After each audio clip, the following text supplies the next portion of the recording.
Comme les théoriciens de la Terre plate n'ont aucune formule ni aucun calcul à mettre sous la dent de leurs adeptes moutonniers, ils tentent désespérément de découvrir dans les calculs des astronomes des erreurs et des incohérences.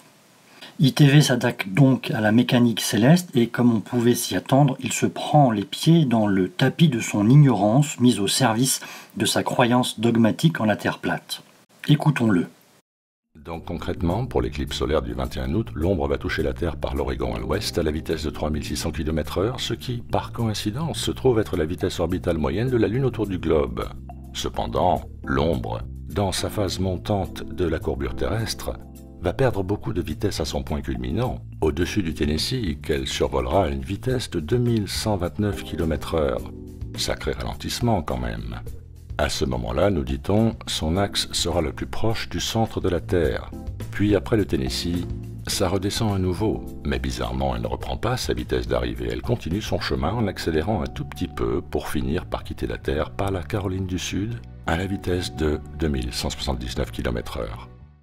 Contrairement à ce qu'il affirme, l'ombre de l'éclipse ne touche pas la Terre par l'Oregon à l'ouest, mais au beau milieu du Pacifique Nord.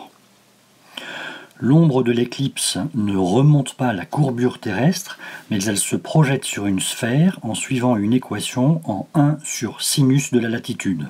Et enfin, l'ombre de l'éclipse ne quitte pas la Terre en Caroline du Sud, mais au large des côtes africaines. Si la vitesse de l'ombre augmente peu entre le Tennessee et la Caroline du Sud, il n'y a rien de bizarre comme le dit ITV, uniquement le fait mathématique que ces deux lieux sont proches l'un de l'autre. L'ombre regagnera de la vitesse conformément aux équations de la mécanique céleste lors de son survol de l'Atlantique.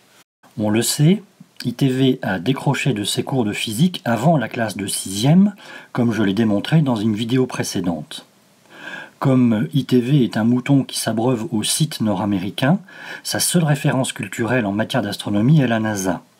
Mais pour l'internaute francophone curieux de ce qu'il va se dérouler lors de cette éclipse du 21 août 2017, les sites de référence pour comprendre en détail les mécanismes d'une éclipse sont ceux de l'Institut de mécanique céleste et de calcul des éphémérides et de l'Observatoire de Paris, créé sous Louis XIV, soit quelques siècles avant la NASA, et réputé pour la précision de leurs calculs.